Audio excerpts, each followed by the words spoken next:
வணக்கம். இடம்பலம் என்டர்டெயின்மெண்ட் நேயர்களே. பல்லு இருக்கவன் பக்கோடா சாப்பிடுவான், ஆனா பல்லு இல்லாதவனுக்கு பல்புடியே இல்லை அப்படிங்கிற மாதிரி இந்த உலகத்துல சென்னை சிட்டி பட்டி தொட்டி எங்கும் மாதம்பட்டி அப்படிங்கிற பேரை ஒலிக்க வச்சதுல இவருடைய பங்கு அதிகம். பச்சை மிளகா காரம், அஜித் படம் வீரம், கிஷோர் கே சாமி மூஞ்சிலேயே ஈரம் அப்படிங்கிற மூஞ்சில ஈரம் இல்ல, அந்த மொபைல் அவன் நக்கினாம பாருங்க, ஒரு கிசு கொடுத்து அங்கதான் ஈரம். ஏங்க அது கூட நான் அம்மாட்ட கேட்டேன், மேடம் நீங்க அந்த வீடியோ எல்லாம் ஷேர் பண்றீங்க, அதுல கடைசியில கிசு கொடுப்பான்னு வந்து அந்த ஸ்கிரீனை நக்கறானே, அதை கொஞ்சம் சொல்லக்கூடாதா, எங்களுக்கு முன்னாடியே வார்ன் பண்ணக்கூடாதா? ஏன்னா இப்படி பச்சு பார்த்துருந்தேன்னா அப்படியே எனக்கு ஷாக். ஏங்க இவ்வளோ டிஸ்டன்ஸ்ல யாருங்க வச்சு ஒண்ணு போயிட்டு இருக்கேங்க, ஸோ இப்படி வச்சு பார்த்துக்கிட்டு இருக்கேன் சரியா. அப்படி பார்த்தோன்னே எனக்கு அப்படியே அப்படியே ஒரு நிமிஷம் அப்படியே கொம்பட்டின்னு வந்துருச்சு சரியா. அட கருவம் பிடிச்சவனே அப்படின்னு சொல்லிட்டு. இல்லைங்க, ஒருத்தர் வந்து தனக்கு ரொம்ப பிடிச்சவங்களுக்கு வந்து ரொம்ப செக்ஸியா கண்ணை சுருக்கி தன்னுடைய அப்படியே கண்ணெல்லாம் அப்படி சொருகிக்குது, காதல் ரசத்தை, காதல் மயக்கத்துல இருக்காங்க, காதல் ரசத்தை வந்து பாத்தீங்கன்னா வந்து வெளியிடுறாரு. என்ன கருமத்தையோ பண்ணிட்டு போங்கடா, அது ஏன்டா பொதுவுல வந்து இங்க பகிர்றீங்க? இல்லைங்க, அதான் நம்ம கேட்குறோம், நீங்க இந்த குரூப் சாட்ல இருந்து எங்களை எப்போ விடுவிப்பீங்க அப்படின்னு, வாட்ஸ்அப் எங்களை எப்போ விடுவிப்பீங்கன்னு மாற்றி மாற்றி நீங்க பேசிக்கிறதா இருக்கட்டும், தங்கம்னு அவன் சொல்றதா இருக்கட்டும், நீ வந்து புருஷான்னு சொல்றதா இருக்கட்டும், அவன் பொண்டாட்டின்னு சொல்றதா இருக்கட்டும், இதெல்லாம் உங்களுடைய பர்சனல் இல்லையா? இது ஏன் பொதுமக்கள் பார்வை கொண்டு வரணும்? இல்லைங்க, அதாவது சொல்ல விட மாட்டீங்க, அவங்களுக்கு அவர் அனுப்பியிருக்காரு, அந்த அன்பு அனுப்பியிருக்கும், நீங்க யாருங்க நடுவில் போய் குறுக்க நின்று பார்க்கணும்? தொலையுதுங்க, அது வந்து தொலையுதுங்க. அவங்களும் அடங்க மாட்டாங்களே. இது நியாயமா அப்படின்னு நான் தான் உங்களை பார்த்து கேட்கணும், இது நியாயமா? இந்த கன்றாவை பிடிச்சவனுடைய கிசு கொடுக்குற வீடியோ எல்லாம் எடுத்து போடுறீங்களே, இது நியாயமா? இந்த கன்றாவையெல்லாம் நாங்கள் பார்க்கணுமா? இந்த கருமத்தையெல்லாம் நாங்கள் பார்க்கணுமா அப்படின்னு. இது 3 பேருக்குள்ள பிரச்சனை சரியா. 3 பேர்னா ஏதாவது 3 பேர்னா இப்போ ஜாய் ஒரு பக்கம், ஜாய் ஒரு பக்கம், ஸ்ருதி, ஏன்னா ஒரு பக்கம் யார் நம்ம மாதம்பட்டி சரியா. இவனுக்கு மாதம்பட்டின்னு பேர் வைக்கக்கூடாது, எனக்கு தெரிஞ்சு மாமா குட்டின்னு பேர் வச்சுருக்காங்க சரியா. மாமா குட்டியா? சரி, அந்த லவ் டுடே படத்துல ஒரு கேரக்டர் சொல்லுங்க மாமா குட்டி அப்படின்னு ஒரு பாட்டு சொன்னாங்க. இந்த மாமா குட்டி நீ வா ஸ்ருதி அப்படின்னு ஸ்ருதியை கூட்டின்னு போயிட்டாப்புல சரியா. இப்போ இந்த அம்மா கடந்து குதிக்குது. இப்போ பிரச்சனை என்னன்னா, முதல்ல நம்ம எப்படி பார்க்கப்பட்டோம்னா, ஒரு அபலை பெண் வந்து பாதிக்கப்பட்டிருக்காங்க அப்படின்ற மாதிரி தான் அது முதல்ல இருந்து பார்க்கப்பட்டது. இது உடனே அவங்க 2-3 வீடியோலாம் கொடுத்தாங்க. அந்த வீடியோவில் பார்த்தீங்கன்னாக்கா, உங்களை இப்படி படுத்தினாரா, அப்படி கொடுமைப்படுத்தினாரா இப்படின்ட்டுலாம் அவங்க கேட்டாங்க. ஆமாம் கொடுமைப்படுத்தினாரெல்லாம் இவங்க சொன்னாங்க. இவங்க வந்து முதல்லேருந்து நான் ரொம்ப இண்டிபெண்ட் லேடி, அதாவது நான் வந்து இண்டிபெண்டன்ட் இந்தியாவில் பிறந்தாங்க, அதை சொல்றாங்க. காலேஜ் டைம்லேருந்து நான் இண்டிபெண்ட்டாக இருக்கக்கூடிய ஒரு இண்டிபெண்டன்ட் பர்சனாலிட்டி நான் அப்படின்னு. All that is appreciable. அப்படி ஒரு இண்டிபெண்டன்ட் பர்சனாலிட்டியாக இருக்கக்கூடிய நீங்கள் சரியா, ஒரு மேரிட் பர்சனோட அஃபேரை வைக்கும் பொழுது உங்களுக்கு புரிய வேண்டாமா அதோட ரெப்பர்கஷன் என்ன வரும்? 2 சைடும் தவறு இருக்குன்னு சொல்ல வரீங்க நீங்க. 2 சைடும் தவறு இருக்குன்றதை விட நீ பொதுவில் கொண்டு வந்து இதை டிஸ்கஸ் பண்ண வேண்டிய அவசியம் என்ன? 3 பேருக்கும் தெரிஞ்சதானே நடந்திருக்குது.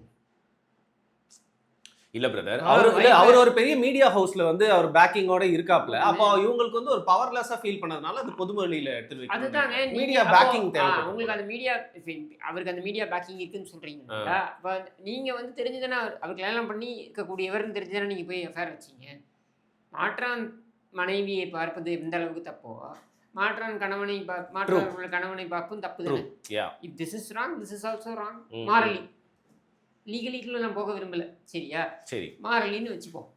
அப்போ நீ வந்து இன்னொருத்தருடைய கணவரை நீ இந்த மாதிரி இது பண்ணிருக்கூடாது. அட்லீஸ்ட் குறைந்தபட்சம் நீ என்ன சொல்லியிருக்கலாம், நீ டிவோர்ஸ் பண்ணிட்டு வா. இல்லை அவங்க செப்பரேஷனில் இருந்தாங்க அப்படின்னு நீ சொல்கிற. சரி, அவங்க செப்பரேஷனில் இருந்தாலும் மேரேஜ் இஸ் வேலிட். இப்போ என்ன பிரச்சனை தெரியுமா, இது எல்லாமே டிஜிட்டலாக பதிவாயிடுச்சு. ஓகே, இது எல்லாமே டிஜிட்டலாக பதிவாயிடுச்சு. இப்போ நீயோ அந்த மாமா குட்டியோ இல்லை ஸ்ருதியோ, நீங்கள் 3 பேரும் ஒரு ஸ்டாண்ட் எடுத்துகிட்டு நீங்கள் கிளம்பி போயிடுவீங்க. நீ ஒரு இன்ஸ்டாகிராமில் ஒரு பதிவு அந்த அம்மா போடுவோம், அதுக்கு ஒரு பதில் நீ ஒரு பதிவு போடுவேன், இதெல்லாம் போடுவோம். ஆனால் ஒன்று புரிஞ்சிக்க மாட்டேங்கிறீங்க, இதெல்லாம் டிஜிட்டல் இம்ப்ரிண்ட். இப்போது மாமா குட்டிக்கு குழந்தைங்க இருக்குது ஸ்ருதி வழியாக. இந்த குழந்தைங்க வளர்ந்து இந்த குழந்தைங்க இதெல்லாம் பார்ப்பாங்க. சரி, ஏற்கனவே 2 பசங்க அந்த சைடும் இருக்காங்க பாவம். உனக்கு இப்போ ஒரு குழந்தை, இந்த குழந்தைங்க இதெல்லாம் பார்க்கும், என்ன நினைப்பாங்க உங்களை பற்றி? ஜஸ்ட் இமேஜின் பண்ணிப்பாங்க. இப்போ நான் அப்படியே இது பண்ணுறேன். கோயம்புத்தூரில் இப்போ ஒரு சம்பவம் நடந்தது இன்னைக்கு. என்னன்னா, ஒரு கணவன் மனைவிக்குள்ள சண்டை இப்பதான் சமீபத்துல ஒரு பாலியல் பிரச்சனை நடந்ததுனால எல்லாரும் பயந்துட்டாங்க. அது மாதிரி இதுவும் உடனே எல்லாரும் நடக்குது. பயந்துட்டாங்க. அந்த மக்கள் வந்து உஷார்படுத்திட்டாங்க. காவல்துறையே இது சரிதான். சரி. இல்ல பட் மீடியால இத பேசிட்டாங்க. கடத்தின்னு போயிட்டாங்க அது இதுன்னு. அதுக்கப்புறம் பார்த்தா 2 பேருக்குள்ள சண்டை. அந்த அம்மா சொல்லுது, கூர்ந்து கவனிங்க. அந்த அம்மா என்ன சொல்லுதுன்னா, எங்க 2 பேரும் சண்டை போட்டுட்டு இருந்தோம் ரோட்ல. என்ன இப்படி சண்டை போடுறீங்க? என்னுடைய குழந்தை வந்து அஜிடேட் ஆயிடுச்சு. இப்போ அந்த அஜிடேட் ஆகிற குழந்தையோட மனநிலை எப்படி இருக்குன்னு யோசிச்சு பாருங்க. நாளைக்கு நீங்க ட்ராமா சொசைட்டிக்கு என்ன மாதிரியான ஒரு ஜென்ரேஷன் குழந்தைங்களை விட்டுட்டு போக போறீங்க? இந்த மாதிரி வளரக்கூடிய குழந்தைங்களுடைய மனநிலை என்னவா இருக்கும்? ரைட்? சி, குழந்தைங்களை பெற்றுக்கிறது மட்டும் இல்லைங்க, அந்த குழந்தைங்களை வளர்த்து அவங்க உங்களை பார்த்துக்கிறது மட்டும் இல்லை, இல்லை அந்த குழந்தைங்களுக்கு நல்லது நீங்கள் பண்ணிட்டு போகிறது மட்டும் இல்லை, அந்த குழந்தைங்க வேல்யூ அடிஷனாக கூட இருக்க வேண்டாம் சொசைட்டிக்கு. But they should not end up as a liability. சொசைட்டிக்கு ஒரு லைபிலிட்டி ஆகிடக்கூடாது. நாளைக்கு இந்த ட்ராமானால நவரு இப்படி நெருப்புனா சொல்ல போகிறது இல்லை, நான் அதனால அப்படியே சொல்ல போகிறது இல்லை. But then I am just saying, இந்த ஒரு ட்ராமா மைண்டில் வச்சுக்கிட்டு இதை ஒரு ரீசனாக எடுத்துக்கிட்டு, பிகாஸ் இன்னைக்கு இளைஞர்கள் ஏதோ ஒரு ரீசனை நோக்கி போகிறாங்க, ஏதோ ஒன்று செய்யறதுக்கு ஏதோ ஒன்று காரணம் அப்படின்னு சொல்லிட்டு போகிறாங்க. அப்படின்னு நாளைக்கு ஒரு ட்ரக் அபியூஸ்லையோ இல்லை வேற ஒரு பிரச்சனையிலையோ மாட்டும் போது சொசைட்டிக்கே ஒரு பெரிய ஆபத்தாக வருமா வராது? They are the part of the society இல்லையா? ஸோ நீ குழந்தைங்களை நீ வளர்க்குறது அப்படின்றது உன்னுடைய பொறுப்பு மட்டும் இல்லை, சமுதாயத்திற்கும் நீ வந்து கடமைப்பட்டிருக்க.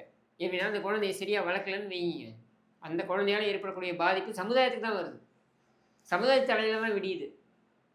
சரியா? இப்போ நீ என்ன மாதிரியான ஒரு மெசேஜ் அனுப்புகிற? நீங்கள் சண்டை போடுறது அசிங்கமாக இல்லை? பொதுவில் வந்து இந்த மாதிரி வந்து ஒருத்தர் சண்டை போட்டுக்கிறது, நீ பணத்துக்கு ஆசைப்படுறேன்னு சுற்றி சொல்லுது. சரியா? அவன் என்னடான்னா அவன் கல்லூரி மங்க மாதிரி கொண்டிருக்கான். அவன் எதுவுமே பேசுறது கிடையாது. அப்படியே பேசினாலும் அவர் அஃபிஷியல் இதில் தான் போய் பெரிய ஒரு கார்பரேட் புழுத்தி இவர். பெரிய ஆண்டர்பிரனர். என்ன ஆண்டர்பிரனர்? நீ பண்ண சில்லற வேலை தானே இது. சமரசமற்ற சமையல்காரர். அதுதாங்க, நீ சமரசமற்ற சமையல்ல பண்ணா பரவாயில்ல, ஏதோ ஒன்று நாவல் பண்ணுவா, சட்னி பண்றியா இல்ல பீட்ரூட் அல்வா பண்றியான்னா பரவாயில்ல, நீ வேற எதையாவது கிண்டிருக்கியே. எங்க நவரசத்தை புழிஞ்சாலும் பிரச்சனை, சமரசம் இல்லாம என்னங்க? அதை எங்க போய் கிண்டி இருக்க? அதானே இப்ப கேள்வி. நீ எங்கேயா போய் கிண்டி இருக்க? அவன் எங்கேருந்து கேள்வி. இப்போ இந்த அம்மா இப்போ சொல்லுது என் குழந்தை தான் உன் குழந்தை தான் அப்படின்னு சொல்லுது. சொல்றேன் இப்போ இதை வந்து ஏற்றுக்கிறதுக்கு உனக்கு மனம் இல்லை, ஏற்றுக்காமல் இருக்கவும் முடியல. சரியா? நடுவில் மாட்டிக்கிட்டு இருக்க. And very clearly it shows that நீ ஒன்றும் மிரட்டலாம் இல்லை. நீ என்ன நினச்சேன்னா அந்த அம்மா உனக்கு சைக்கிக்காக இருந்துட்டு போயிடும்னு நினச்சேன். சரி, அப்படியே அட்ஜஸ்ட் பண்ணிட்டு அது அப்படியே இருந்துட்டுக்கோ, நீ காசு கொடுக்குறத வாங்கிட்டு அப்படியே போகும். அந்த மாதிரி எப்போ அசெப்ட் பண்ண ஆரம்பிச்சோ உனக்கு பிரச்சனையாகிடுச்சு. புரியுது. அது மட்டும் இல்லாமல் உன் ஒய்ஃபு அவங்களுக்கு ஃபேமிலியில் டைஸ் இருக்கும் இல்லையா, உன் குடும்பத்தையும் டைஸ் இருக்கலாம், இல்லை உன்னுடைய சமுதாயத்தில் டைஸ் இருக்கலாம். இப்போ அந்த ப்ரெஷரை உன் மேலே போடுறாங்க, உன்னை ஒன்றும் இல்லாமல் பண்ணிட்டு வேண்டாம். இப்போ ப்ராப்ளம் உன்னுடைய பிஸ்னஸை காப்பாற்றணும். ஏன்னா நீ பிரைம் மினிஸ்டர் வரைக்கும் உயர்ந்துட்ட. எது அவனுடைய சாப்பாடை போய் சாப்பிட்டவங்க எல்லாரும் 90% சொல்லக்கூடிய எது தெரியுமா? பிலோ ஆவரேஜ் சாப்பாடு. அப்படியாங்க? ஒன்றும் பெரிய சீரியஸ்லி? ஆமாம், ஒன்றும் பெரிய இதெல்லாம் ஒன்றும் கிடையாது. அப்போ மார்க்கெட்டிங் ஒரு ப்ரொமோஷன் தானே? பிராண்டிங் முழுக்க ப்ரொஜெக்ஷன் மார்க்கெட்டிங். சரியா? இதுலேயும் வந்துருச்சு, எல்லா துறையிலும் வந்துருச்சு, இதுலேயும் வந்துருச்சு. சரியா? இந்த மாதம்பட்டி பிராண்டுன்னு வந்து போட்டு இப்போ சாப்பிட்டவங்க வந்து 90% இதெல்லாம் சொல்கிறாங்க. ஓகே, அப்படி இருக்கும் பொழுது நீ அந்த அளவுக்கு போயிட்ட மார்க்கெட்டிங்கில். இப்போது your brand takes a hit because it is not because of உன்னுடைய கைவண்ணத்தினால அது கிடையாது. இப்போ உதாரணத்துக்கு கண்ணதாசன் எடுத்தீங்கன்னா, கண்ணதாசன் எல்லா பழக்கமும் இருந்தது. ஆமாம், மாது எல்லா பழக்கமும் இருந்தது. ஆனால் இந்த பழக்கமெல்லாம் இருந்த பொழுதும் அதை கடந்து மக்கள் அவனை நேசித்தது காரணம் அவரோட திறமை, அவருடைய திறமை. சரியா? அந்த திறமை வந்து வெளிப்பட்டது. அது வந்து பிராண்டிங் தேவையில்லை. உட்கார்ந்தாருன்னா அப்படி எழுதிடுவார், எழுதி வீசுவாப்புல தூக்கி வீசிடுவார். அப்போ வீசிட்டாருன்னா இதை கடந்து அவரை சிந்திக்க முடிந்தது. சரியா? தலைவர்களே எடுத்து இந்த மாதிரிலாம் உறவுகள் கொண்டு தலைவர்கள் இருக்காங்க, அதை வெளிப்படையாக பேசியும் இருக்காங்க. ஆனால் இந்த மாதிரி லாவணி கச்சேரியா கொண்டு போனவர்கள் கிடையாது. நீங்க எங்க லாவணி கச்சேரியா கொண்டு போறீங்க? நாட்டு பிரச்சனையா? இது நாட்டு மக்களோட பிரச்சனை இல்லைங்க. சோஷியலி ரெஸ்பான்சிபிளாகவும் நம்ம இந்த விஷயத்தை பேசணும் ஃபர்ஸ்ட். அதனால நான் உங்ககிட்ட என்ன கொஸ்டின் கேட்குறேன்னா, நம்ம ஏன் இதை வந்து ஒரு தலைப்பாக எடுத்து பேசுகிறோம்? இப்போ சும்மா இந்த காலனி ஏன் பேசுகிறோம்? நம்ம கிண்டலாக பியூமரஸாக பண்ணாலும் பட் நம்ம ஹியூமரஸ் தான், வேற என்ன இருக்கு? இது தவிர ஒரு சிறந்த பொழுதுபோக்கு இருக்க முடியுமா? அதான் நான் சொன்னேன், லக்ஷ்மி ராமகிருஷ்ணன் மேடத்தை கூப்பிடுவோம், இந்த பக்கம் ஜாய், இந்த பக்கம் ஸ்ருதி, இந்த பக்கம் இது பேர் என்ன அந்த மாமாக்குட்டி, எல்லாரையும் உட்கார வச்சுட்டு சொல்லுமா சொல்லுமா அப்படின்னு பேச வச்சுட்டு பண்ணா செம்ம ஹிட் ஆகும். நல்ல பையன் தான் மேடம், என்ன ஒண்ணு. பட் இது நீங்க சொல்றப்ப என்ன தோணுது, ஒரு சேனல் விஜய் டிவில வந்து இல்ல வாழைப்பழம் மாதிரி பேசுவாங்க மேடம். என்ன அதுவும் என்ன வாழைப்பழம் மாதிரி வீடியோவில் பேசுவாங்க மேடம், அப்படி பேசி கவுத்துட்டா மேடம் அப்படின்னு இந்த மாதிரி சாத்துக்குடி அரைச்சி உனக்காக ஊத்தனைங்க. இதுல என்ன வேண்டனா, இப்போ விஜய் டிவியில வந்து பாத்தீங்கன்னா இவர் வச்சு ஷோ இதுக்கு முன்னாடி வந்து பண்ணிட்டு இருக்காங்க. பட் இது வந்து க்ளோரிஃபை பண்ற மாதிரி இந்த மாதிரி லட்சுமி ராமகிருஷ்ணன் வச்சு அவரை வச்சு அவரோட லைஃப்ல வந்து வச்சு குக்குவத்து காவாலின்னு வச்சுக்க வேண்டியதான். காவாலி பாய் தானே இவன். அதனால அதை வச்சு அவங்க கேபிட்டலைஸ் பண்றாங்க. அதை நோட் பண்ணி பண்ணட்டுமே, ஒன்றும் தப்பு கிடையாது. நீங்கள் இப்போ லக்ஷ்மி ராமகிருஷ்ணன் வந்து நார்த் மெட்ராஸில் விளிம்பு நிலையில் இருக்கக்கூடிய மக்களை வச்சு தான் நீங்கள் பஞ்சாயத்து பண்ணுவீங்களா? ஏன் இந்த மாதிரியான பெரிய பெரிய இடங்களில் பண்ண மாட்டீங்களா? நீங்கள் நல்ல கான்செப்ட் பண்ணலாம் இல்லையா? ஏன் அவங்கள வச்சு தான் பண்ணுவீங்களா? ஏன்னா அந்த விளிம்பு நிலை மக்கள் பாவம், அவங்களுடைய வல்னரபிலிட்டியை நீ வந்து பயன்படுத்திக்கிறல்ல, இதை பயன்படுத்தி இவங்களை கூட்டு வர வை. ரெண்டு சைடும் ப்ரொடியூசர்ஸ் இருப்பாங்க கிஷோர் பிரதர். அவங்கள கூப்பிட்டு என்ன பண்ணுவாங்க, அந்த ரெண்டு ஃபேமிலியும் அந்த ரெண்டு பேர் பிரிச்சு ஏற்றி விட்டு அவங்க கதையெல்லாம் ஃபுல்லாக வாங்கி இதான் ஸ்கிரிப்ட்னு சொல்லி உள்ள அனுப்புவாங்க. 20,000 30,000 கொடுத்து இதெல்லாம் பேசி இப்படிலாம் பேசு அப்படின்னு சொல்லி அனுப்புறது சரியா? இது விளிம்பு நிலை மக்களுடைய வல்னரபிலிட்டி, அவங்களுக்கான தேவைகள், அவங்களுக்கான பிரச்சனைகள் எடுத்து நீங்கள் உங்களுடைய இதுக்கு பயன்படுத்திக்கிறீங்க இல்லையா? மொத்த பட்ஜெட்டு அந்த காஸ்ட் ப்ரொடக்ஷன் காஸ்ட்டோட சேர்த்து லக்ஷ்மி ராமகிருஷ்ணனுக்கு ஒரு 50,000 கொடுப்பாங்கன்னு வைங்க, இது ஒரு 25,000 மற்ற வர ஆளுங்களுக்கெல்லாம் சேர்த்து அப்படின்னு வச்சிங்கனாக்கா ஒரு 1,00,000 முடிச்சிருவாங்க. டிஆர்பியில் பார்த்தீங்கன்னா நீங்கள் பார்க்கணும்ல. இப்போ நான் பேசுகிறேன் பாருங்க, நல்ல வாழைப்பழம் மாதிரி பேசுவாங்க மேடம். திருப்பி மீன் கல்ச்சரா மாறி அந்த பெண்ணுடைய முகத்தை ஒரு ட்ரோல் மெட்டீரியலாக கொண்டு போய் நம்ம இருக்கு இல்லையா? அப்போ what kind of severe injustice it is to that particular girl அப்படின்றத யோசிச்சு பாருங்களேன். இது எதுக்கு சொல்ல வரேன்னா, இந்த மாதிரி பெரிய இடத்தெல்லாம் குறைச்சி பண்ணுங்க. பெரிய இடம் எப்படி இருந்தாலும் போட்டு அடிச்சு எப்படி இருந்தாலும் எல்லாத்தையும் போட்டு முன்னாடி வந்து பேசிக்கிட்டு இருக்காங்க. அந்த அம்மா வெளியிட்டு இவங்க ஒரு இன்ஸ்டாகிராம்ல இவங்க பதிவு போட்டுட்டு இருக்காங்க. இல்லை தெரியட்டும், ஊருக்கே தெரியட்டும், பஞ்சாயத்து பண்ணுங்க. அட்லீஸ்ட் அந்த பஞ்சாயத்தோட ஒரு முடிவுக்கு வருவோம்ல. ஸோ இது ஒரு செய்தியா ஒரு ஸ்லாட்டை நிரப்பிக்கிட்டே இருக்கிறது, முடிவுக்காக வருவோம்ல. அது எப்படி நீங்கள் போய் அந்த ஆணையத்தில் போய் ஒன்றும் ஆணையை பிடுங்கல சரியா? ஆணையத்தில் பேசுனதே அவன் இல்லைங்கிறான் அவன். சரி, ஆணையத்தில் பேசுனது எப்படி நீ மறுக்க முடியும்? ஆப்வியஸ். சரி, அந்த அளவுக்கு கண்மூடித்தனமா இல்லைங்கிறாங்க. அப்புறம் என்னோட பிஸ்னஸ் பாதிக்கப்படும். ஏன் உன் பிஸ்னஸே பில்டப்பில் வந்தது தான் என்ன சரியா? அந்த பில்டப்பும் ஒரு திறமைன்னு சொல்லிக்கலாம். இன்னைக்கு நீ எப்படி அடிச்சு வரும்? ஒரு கடை போட்டிருக்கான் சொல்கிறேன், நம்ம இப்போ அஷாக் பில்டர்கிட்ட கடை போட்டிருக்கான். காலையிலேருந்து மதியம் வரைக்கும் வந்து விற்பனை பண்ணுறான். 1000 ரூபாய் கிடைக்கும், 2000 ரூபாய் கிடைக்கும். சரி, திருப்பி ஈவினிங் இருந்து நைட்டு வரைக்கும் 11 மணி வரைக்கும் நூறு நைட்டு கடை 2000 ரூபாவோ 3000 ரூபாய் கிடைக்குது, 5000 ரூபாய் ஒரு நாளைக்கு கிடைக்குதுன்னு. இங்கே ஒரே ஒரு சமையல் வணக்கம் சாப்பிட வாங்க அப்படின்னு சொல்லி போட்டு அதே பணத்தை நீங்கள் ஆன்லைனில் ஒன்றுமே பண்ணாமல் ஜஸ்ட் ஒரு பண்ண முடியுது சரியா? இப்படி ஆயிடுச்சு. So there is a very big gap between அந்த manual labour that is happening in the ground and virtual சரி மார்க்கெட்டிங் சரியா? இப்போ இதில் இந்த மாதிரி வரக்கூடிய ஹீரோஸ் இப்போ ஒன்றுமே நம்ம நான் ரோடில் நடந்து போகிறோம், அன்றைக்கி நடந்து போகிற ரோட்டில் ரீல்ஸில் வருவார் இவர், ரீல்ஸில் வருவார் இவர் அப்படின்னு ஏதோ ஒரு ரீல்ஸில் பார்த்துருப்பாங்க சரியா? அப்போ நாங்கள் ஒரு பப்ளிக் பர்சனாலிட்டியாக மாறிட்டோம், யூடியூப்பில் இருக்கார் இவர் அப்படின்ட்டு சரியா? நல்ல வேற நம்ம சிஎம் அது மாதிரி சொல்லாமல் இருந்தால் சரி, ரீல்ஸில் வருவார் இவர், யூடியூப்ல வருவார் அப்படிங்கிற மாதிரி. இல்லை சொல்கிறேன் நான், அவங்க தான் பப்ளிக் பர்சனாலிட்டிஸ், பொலிட்டிக்கல் பர்சனாலிட்டி. நம்ம என்ன ஊர் கதையை பேசிக்கிட்டு இருக்கோம், அந்த மாதிரி இருக்கோம், இல்லை அரசியல் பேசுகிறோம் அந்த மாதிரி. பட் நம்மளே வந்து பிகம் பர்சனாலிட்டிஸ். நம்ம என்னமோ பெருசாக கிழிச்சிட்டா மாதிரி அது என்னோட செல்ஃபி எடுத்துக்கிறோம் அப்படின்னு.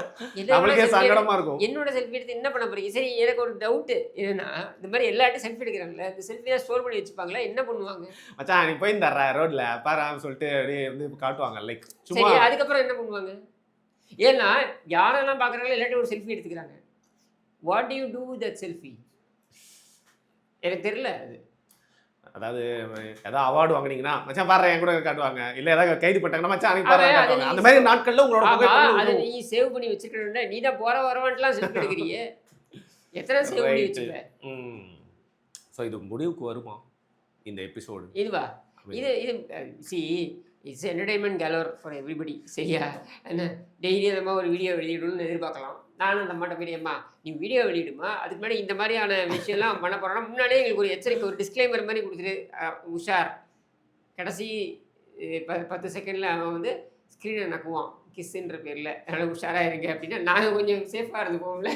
என்ன சரி கோச்சுக்காதீங்க, நான் அந்த வீடியோ பார்த்து மறந்துட்டேன். அதில் என்ன இருந்துச்சுன்னு நீங்கள் கொஞ்சம் அப்படியே சொன்னீங்கன்னா. அது என்ன அதில் இருக்க பொண்டாட்டிங்கிறான், கேமரா பார்த்து சொல்லுங்க. பொண்டாட்டிங்கிறான், அது இவங்க அப்படி உருகுறான். அவர் மாதிரியே கொஞ்சம் சொல்லி காட்டினீங்கன்னா நல்லா இருக்கும். Miss you. அப்புறம் அப்புறம் கடைசியில் அந்த அந்த என்னடா பண்ற நீ நக்கன மேட்டர் அப்படின்றான்.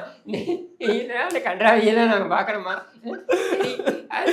ஏதோ அவங்க 2 பேருக்குள்ள முடிச்சிருக்கு பண்ணிட்டு போறீங்க, ஏன்டா எங்கள்கிட்ட கொண்டு வந்து கொடுக்குறீங்க? சரி ரைட்டு சரிங்க. இதில் இப்போ நிறையா வந்து சிறுவர்கள் கண்டெல்லாம் அதை பற்றி யோசிச்சு பாருங்க. ஜஸ்ட் ஃபார் எக்ஸாம்பிள் சொல்கிறேன், நரேந்திர மோடி வந்து ட்விட்டரில் இருக்காருன்னே வச்சுக்கோங்க. ஒரு எக்ஸாம்பிள் இப்படி ஸ்க்ரோல் பண்றாரு, இந்த ஃபீடை பார்க்குறேன், கோனே இவன் கூடயா நம்ம உட்காந்து சாப்பிட்டுருந்தோம், கருவு பிடிச்சவனே அப்படின்னு நினைப்பாரா மாட்டாருங்க. சரியா? இவனுக்கு என்ன ஒரு பில்டப்பு. சரி இதுக்கு அந்த அவங்க எபிசோட் மாமா குட்டி அவங்க எபிசோட் முடிதோ இல்லையோ நம்ம எபிசோட் முடிச்சு தான் ஆகணும். நான் மூஞ்ச கழுவணும், நீங்கள் ஈரமணி விட்டீங்க நம்ம மூஞ்ச. நன்றி நன்றி நன்றி கிஷோர்.